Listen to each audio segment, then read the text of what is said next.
Hi guys, I know the year isn't over yet, but I wanted to do my end of the year reading stats now because I'm pretty much done reading for the remainder of the year. If I do read, it's just gonna be like a bunch of trashy romance novels, and probably if I get off the wait list for any of the books at the library, but I don't see that happening. And I also just want to spend the remainder of the year rewatching like my favorite movies. So I tried not to look at any of my stats. I use Storygraph, by the way, and so it's very easy to see all your reading stats throughout the year. And I tried not to look at any of my stats, but I couldn't resist, so I peeked a few times throughout the year. So they're not going to be too surprising, but I tried just not to look completely throughout like the last few months, and so maybe something will surprise me. I don't know. But this year I read 102 books. For mood, this isn't surprising because I love more of a positive vibe when I'm reading. Emotional, they're more like wholesome emotional, I would say. Adventurous, yeah, I think I read a lot of fantasy this year. Lighthearted, that's not surprising. And then funny is kind of surprising to be 4th place because I don't feel like I laughed a lot. Yeah, I don't feel like I laughed a lot. I guess Shara Wheeler, that was kind of funny. Well Met, I don't think that was funny. Icebreaker, yeah. These two were not funny. Friday's Child was pretty funny. See You Yesterday, the main character was so unfunny. I think who's ever in charge of categorizing these, we have very different sense of humors. And then my least amount, informative, relaxing. I felt like I've read a lot of relaxing books. Challenging, sad, yeah. I don't read a lot of sad books. That was pretty sad. Yeah. This seems right. Okay, what was relaxing? Yeah, this was way too relaxing. It had me falling asleep. Dark. Okay. Okay, and then I mostly read medium-paced books. This isn't surprising. I feel like usually whenever I leave a review, I always mark my books as medium-paced. So, and page numbers. Yeah, I don't read a lot of big books. This isn't surprising. And then I mostly read fiction. That is true. Not surprising. And then the genres. I've read a lot of romance this year. I'm not embarrassed. But I know it's because I read a lot of like those, I don't want to call them trashy romance novels, but it's like whenever I read a super serious book, I need to cut it with something very lighthearted. I can just turn my brain off, like those kind of romance novels, you know? So I think that's what ends up happening. And I ended up reading 49 romance novels. And then next is fantasy. That's not surprising. Contemporary, yeah. YA, 14. Okay. I think the most surprising is that sports is on here. But it's probably like the hockey romance. Yep.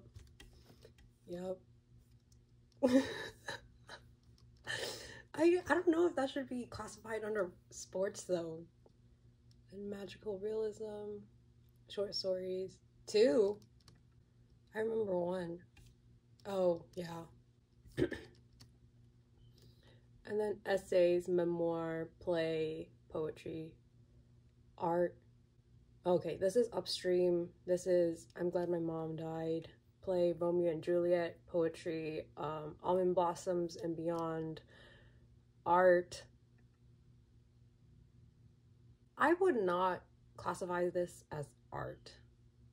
It's more of fantasy and fairy tale retelling.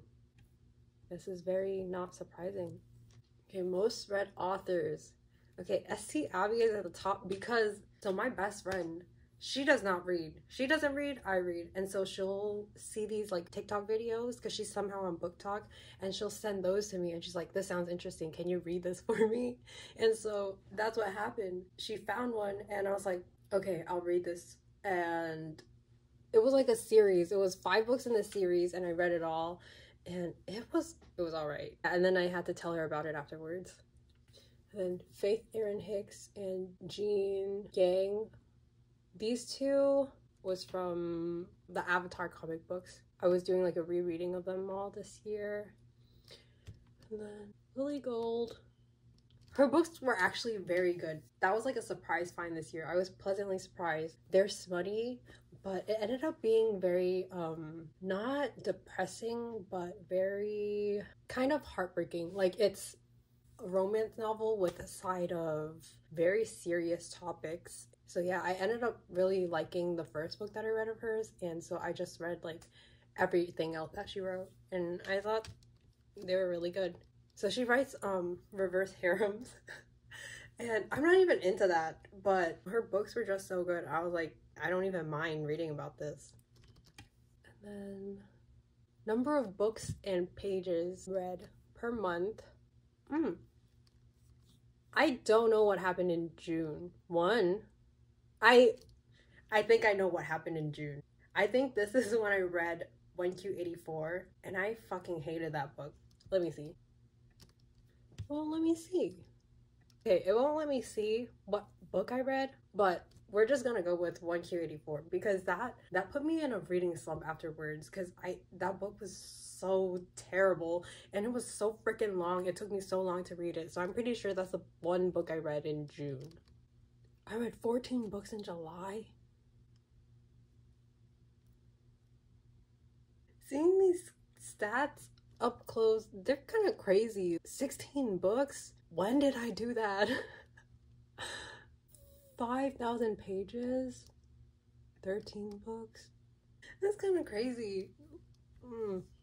Wow, I really do not do anything. And then my average ratings for all the books are 3.41. I feel like this is right. I feel like most of the books I read this year were okay. Yeah.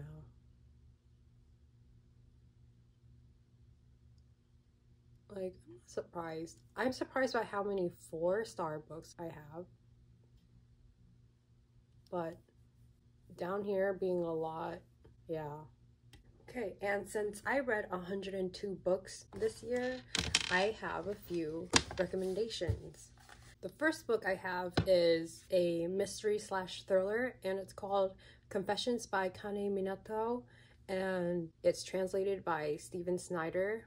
So this book was very, I don't even know what to say because my jaw drops like multiple times. So Confessions is a story dealing with revenge, and it's centered around this teacher. Her name is Moriguchi, and you find out that very recently her daughter passed away at the school that she works in. And the story takes place around like the end of the school year, and so she's telling her students that she's retiring and this is her last lecture. And so she tells the students about like her entire backstory and everything you would never have expected from this teacher. And the students are like, we don't really care, like they just want to leave. But then she reveals that 2 of the students in the class murdered her daughter. After that, even when the bell rings dismissing the class, all the students stay in the seats because they need to find out like who it is. And she doesn't say names, but she makes it very obvious who the murderers are. This starts her entire revenge against those 2 students. And the book is split into sections, and each section is a confession from a character in the novel. And it was just so interesting. I honestly have never read a story like this before. And I also watched the movie version of this afterwards, and it was good, but I like the book more. Yeah, like obviously there's going to be differences between the book and the movie, and I just preferred how it was in the book. So yeah. And then next, the best audiobook I read this year is The Graveyard Book by Neil Gaiman. And The audiobook was amazing. It's narrated by the author himself, and it's literally all on YouTube. It starts off really dark, but it ends up being a really wholesome book. Like, it's surprisingly wholesome for a book that starts with a triple homicide that leaves a little boy orphaned. It's very surprisingly wholesome.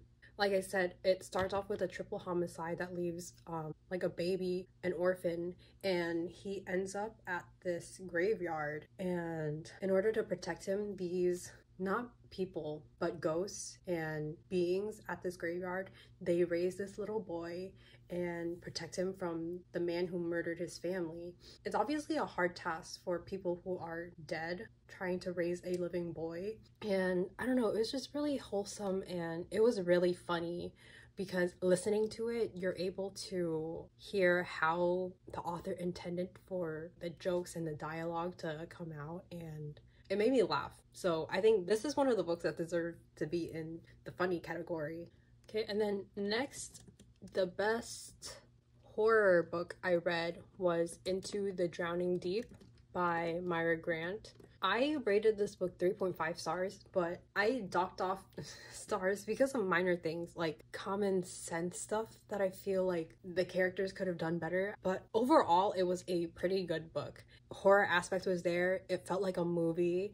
And so the book is framed like a documentary or a mockumentary about mermaids, because many years ago, one ship had sailed off into the Mariana Trench to film a documentary, and all the people on that ship were killed, and that includes the main character's sister. She was on that boat, and so ever since, she's been trying to find out like what happened to her sister, and the opportunity comes in present day to be on a ship to film another documentary about these mermaids.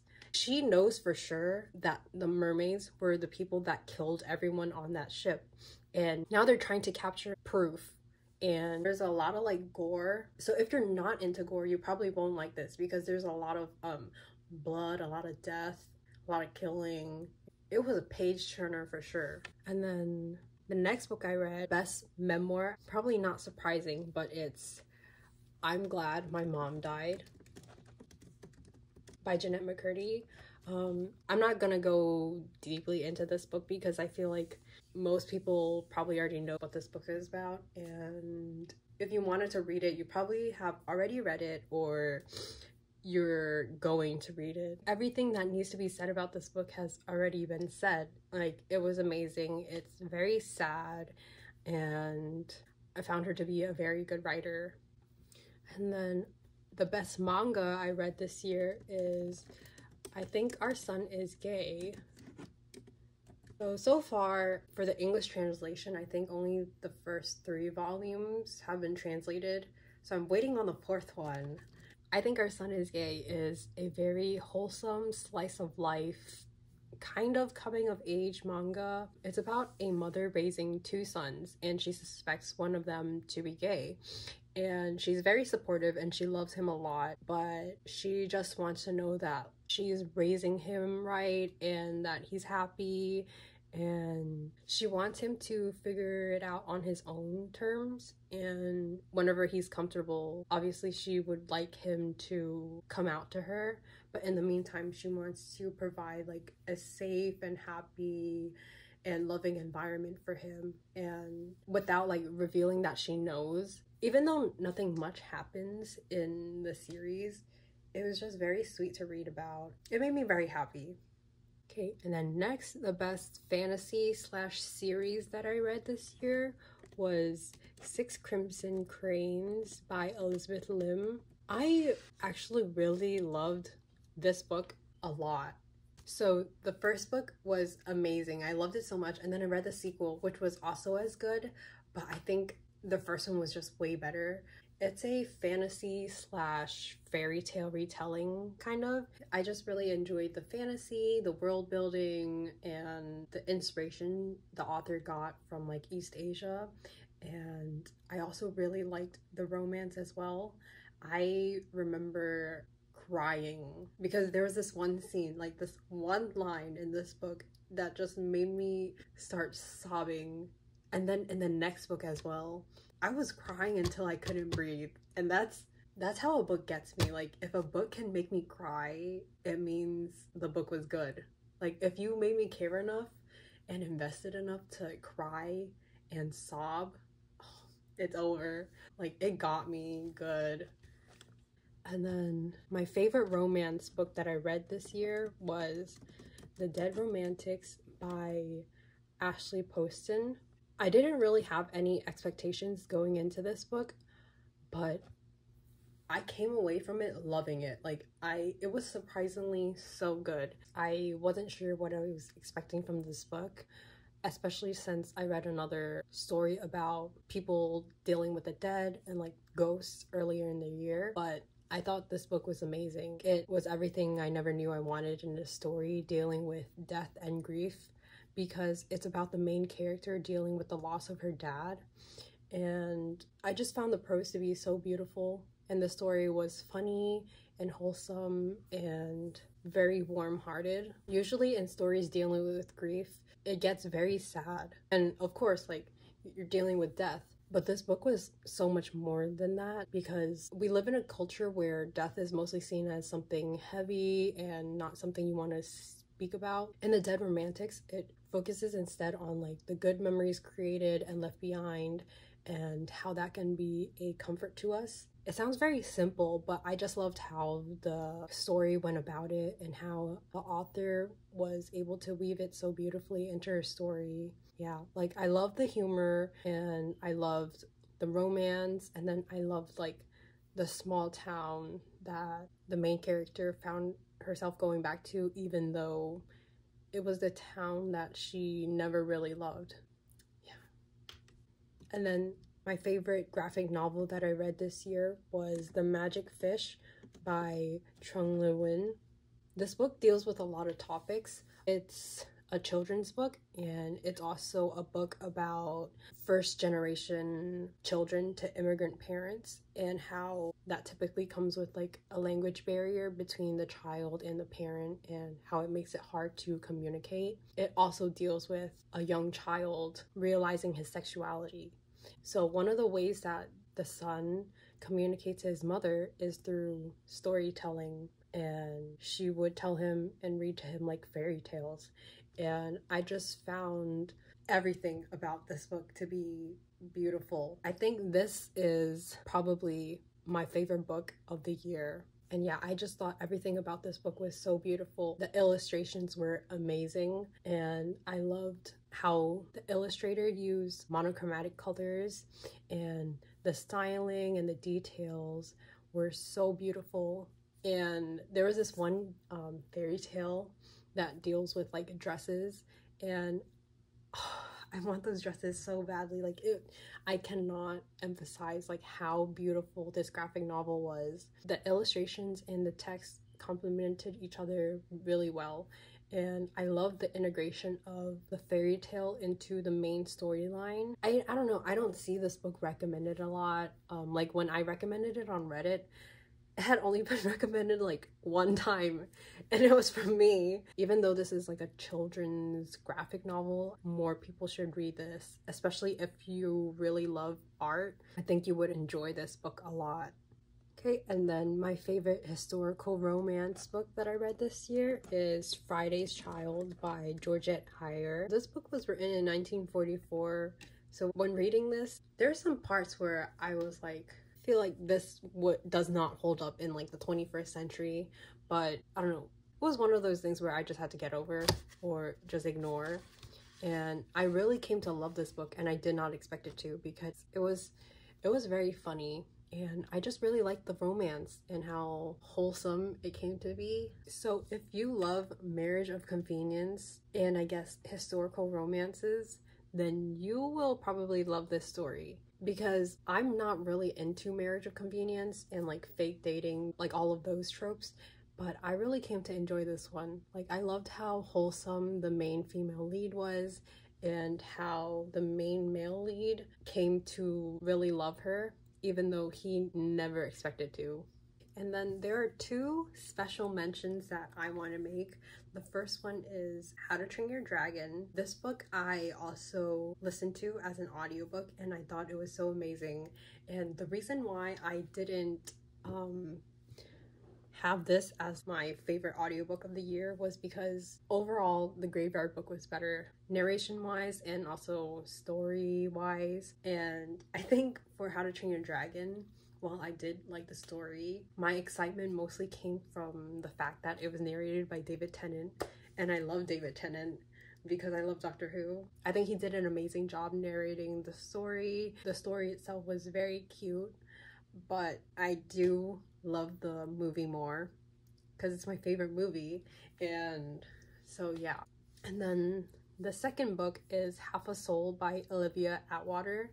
It is also a historical romance, except this one is written in like 21st century and it's just set in historical times. It also has hints of fantasy, and I thought it was super cute. The story is about a child whose mother had made a deal with a fairy, and the deal was that she would trade money for her daughter, but the mother passes away and he never gets the child. And one day he finds her playing in the woods, and he tells her like, "You're coming with me. This is a deal your mother made." Her cousin comes to her rescue, scares him off, and so he only leaves with half of her soul. What that does to her is it splits like her personality in half. So back then where her emotions were on 100, like she's very quick to excitement and anger, was a very rambunctious child. Now she doesn't really feel any of her emotions 100%. Like she feels things on a very shallow level. Because she is that way, her aunt is scared of her because it's very bad luck to be touched by fae, and the only person she really has is her cousin, and she wants to help her regain this other half of her soul. So one day they find this magician in London and tries to get him to help her. That kickstarts the journey to regain like the second half of her soul and the romance. And I just thought it was really cute, and I just really loved it a lot. I know all the books that I've talked about were great, amazing books that I read throughout the year, but obviously I also have to talk about the worst book I read this year, which was 1Q84 by Haruki Murakami. And I don't even know where to begin, because that book was just so terrible. And I don't think anyone watches my videos, but if people were to watch my videos, I know that a lot of people would get mad about this, because Murakami has a lot of fans, a lot of shooters, but that man is, there was just something wrong, because there's just so many red flags. Like, first of all, let's just begin with that book, okay? First of all, the book was so fucking long. That's why it took me all of like, what was it, June to read that book. Like, it was, when I saw it at the bookstore, it was like this big, and my jaw dropped. I was like, this is what I'm reading? No fucking way. At least a third of that book should have been cut out. What were the editors doing? Nothing. This is a problem with Murakami. He cannot write women. Like, it was so atrocious the way he wrote the female characters in this book. And I had already read a book by him the previous year, and I did not like that book. It was Kafka on the Shore. So 1Q84 was me giving him another chance, and somehow it turned out I hated this book even more than Kafka on the Shore. I just cannot explain how terrible I thought this book was. Like, like I've tried to explain to my friends who don't read, and like they think it's awful, but I just cannot make it clear how awful I thought this book was. Like, there was just so many trigger warnings, and like, it's not to say that a book can't have trigger warnings, but like incest, and then like adult minor relationships. And it's not even the fact that it was just adult minor relationships and like sexual assault. It was the fact that he included those things, but at the same time he tried to be like, oh, but it's not really like sexual assault / adult minor relationship. There was just so much going on. I just wish he would stop writing about female characters, because he just does such a terrible job at it. I just need to stop, because if I keep going on, this video is gonna be way too long, and I can't do that again. So yeah, these are my recommendations from the books that I read in 2022. and my 2022 book stats as well.